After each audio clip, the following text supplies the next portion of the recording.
I launched Act for America because I realized we must come together to mobilize the nation, to educate the nation, to make a difference. And at this point of my presentation, I want to move about why I'm so concerned about the education system in our country and what's happening, how the radicals right now are trying to brainwash the children in our country. And this is why we are seeing a rise of homegrown terrorism. People wonder, how can we in the last 2 years have arrested over 75 homegrown terrorists, all Muslims, either born into the Islamic faith or have converted to Islam, trying to attack the United States or carry terrorist attacks against America. Over 75 homegrown terrorists. How did this happen? How did these good people, good Americans, some of them born as Baptists and raised as Baptists like Bledsoe here in Nashville, how can these people become so radicalized to the point where they are hating our country so much they are willing to die to kill Americans? And I'm going to shift right now as to what's happening in this country in education. We talked a lot today about Sharia and the threat of Sharia and our court system, what's happening militarily. We know that they want to attack us. We know they are advancing Sharia and what Sharia is all about. But here is what's happening on the educational level and how they are trying to change our society culturally from within in order to destroy our society. And I'm going to begin with what's happening on college campuses with the infiltration of our country. I call our universities right now occupied territories. People ask me, what's happening with the universities, especially if you have a child in a university? People in the heartland pinch pennies, save their money, eat peanut butter and jelly sandwiches so they can send their children to college to get an education, to have the American dream, only to find out they're sending them to the lion's den. The children come back home, they are completely changed. They loathe America, they do not like America, they're apologizing for America, and you wonder what happened to my children. Here's what happened to your children. You see, there is an Islamic agenda that has been in operation for a very long time. And you have heard today the Muslim Brotherhood mentioned and a lecture about the Muslim Brotherhood. What's been happening with the universities, with the education system, is because of the oil wealth in the Middle East, the Muslims have been able to pour millions of dollars into our universities, setting up Middle East study department and political science department, and appointing Arab professors who are anti-America and anti-Israel, who are brainwashing our students into believing America is bad, Israel is evil, and we've got, they are embarrassed and apologizing for the country. Here is the extent of the Saudi peddling that has taken place in our country. King Fahd of Saudi Arabia has donated $20 million to set up a Middle East study department at the University of Arkansas. $5 million donated to Berkeley's Middle East department from 2 Saudi sheikhs linked to Al-Qaeda. Harvard received $22.5 million. $28.1 million went to Georgetown. $11 million went to Cornell. $5 million went to MIT, $1.5 million to Texas A&M, $1 million to Princeton. Rutgers received $5 million share endowment, as did Columbia, who tried to lie to conceal the source of the fund. Other recipients of Saudi-tainted monies include UC Santa Barbara, Johns Hopkins University, Rice University, American University, University of Chicago, USC, UCLA, Duke University, Syracuse University, Howard University, and many, many others. I can go on and on, you get the picture. From the Ivy League to the community colleges and everything in between. We pump the gas and they pump poison into the hearts and minds of our future generation. And this is why we must become energy independent and cut off the money sink to the Saudis.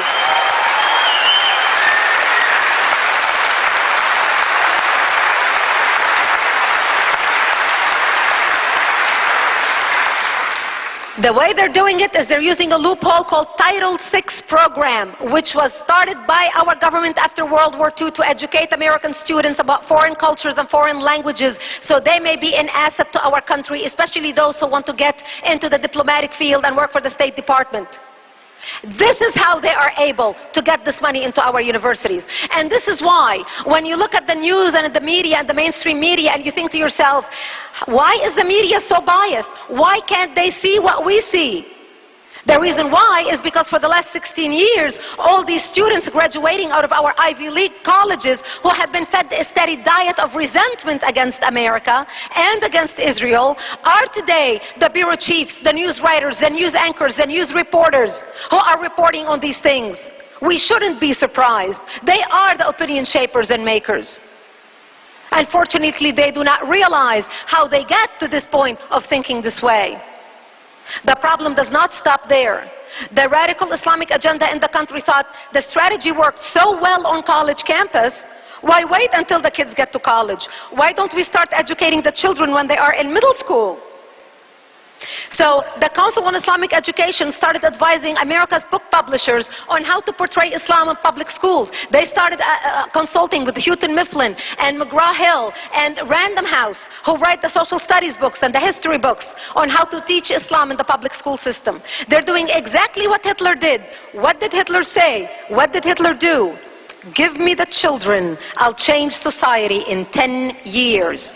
And for those of you who have been watching what's happening, the attitude of the youth of America against America, you are seeing the results of years of education, of the radical agenda happening in our educational system, and years of apathy on our part, sitting on the sidelines and not paying attention how we're losing our universities and our schools.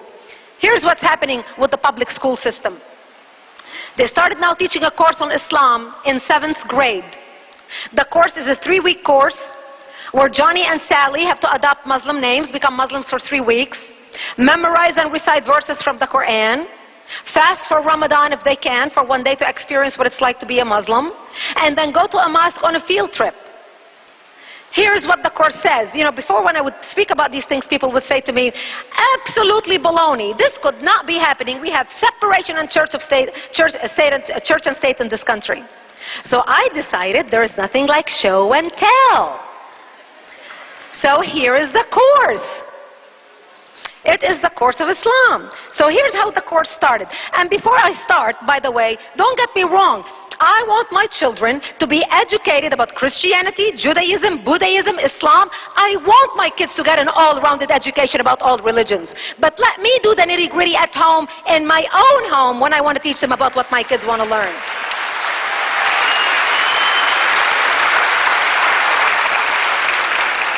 So here's how the course starts.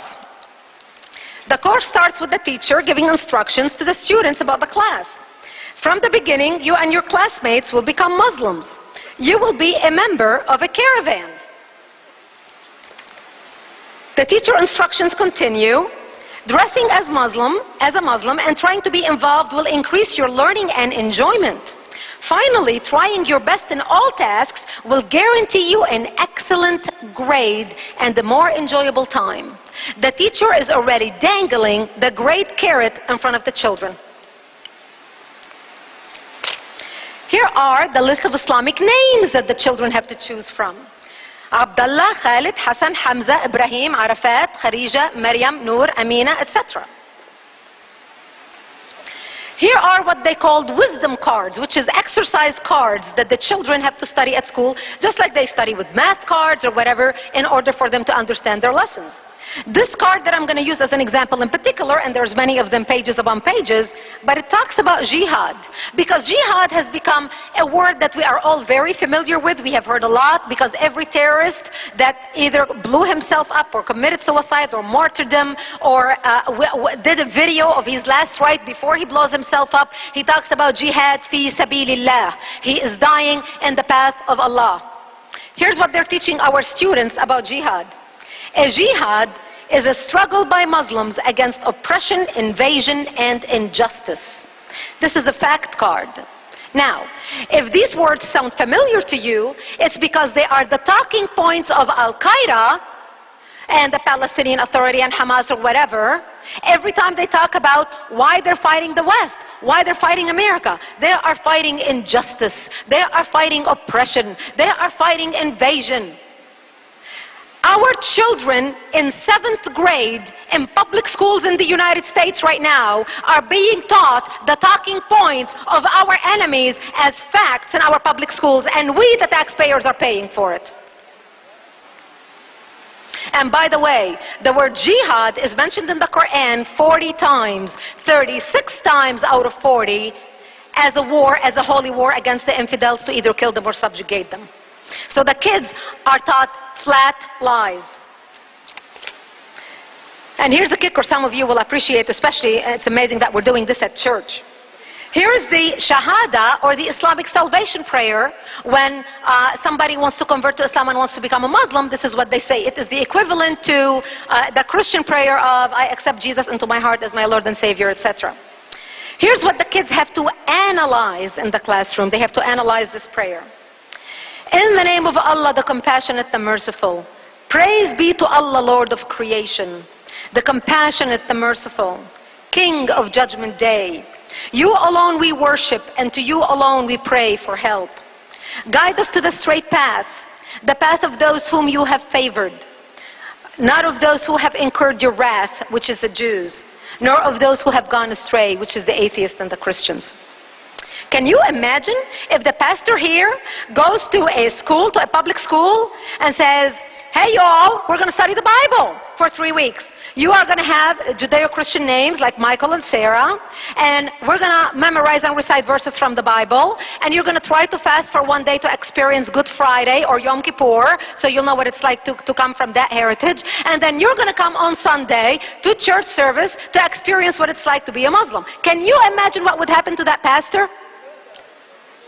Hell will break loose. The ACLU will scream up in arms.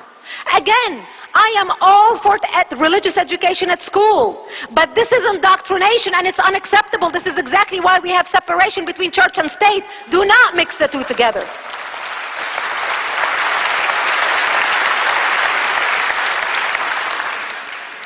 Here is some of the exercises in the class as well.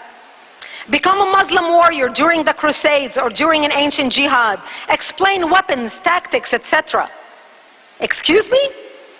This is a class exercise? And we are sitting here everybody is afraid to say anything lest we offend somebody? I believe political correctness needs to be thrown in the garbage where it belongs and start calling a spade a spade.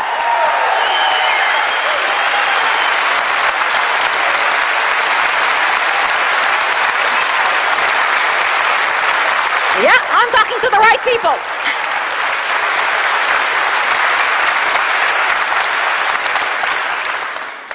What made America great is people like us who came from all over the world to become Americans. Your great-grandparents, your grandparents, your parents, or yourself if you are a first-generation immigrant like me. We are a melting pot. If you look across this room, you'll see a tapestry of different colors, different backgrounds, different heritage, different religion, different everything. But we came all together here to be Americans. So we can love this country, so we can be free. We have all our shortcomings. No country is great. But we all work together and come together to make sure we protect and we secure this country and keep it as a beacon of light to those people coming from the rest of the world so they can enjoy what we all enjoyed, whether we are a first-generation immigrant or not. And I say to those people who criticize America, who hate America, who think so ill of America, if America is so bad, by all means we'll give you a one-way ticket and go out and go to whatever country you choose and leave it to us.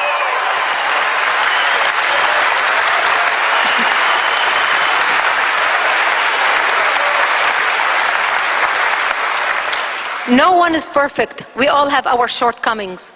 But we all have to take care of our home and our family. And that's the people of the United States and this great country that our founding fathers have set up for us. People come here speaking different languages, different nationalities. I am sick and tired when I hear people say, I'm an African American, and I'm a Japanese American, and I'm Italian American. I am nothing but an American. And unless we get back to that point, we're going to lose our country.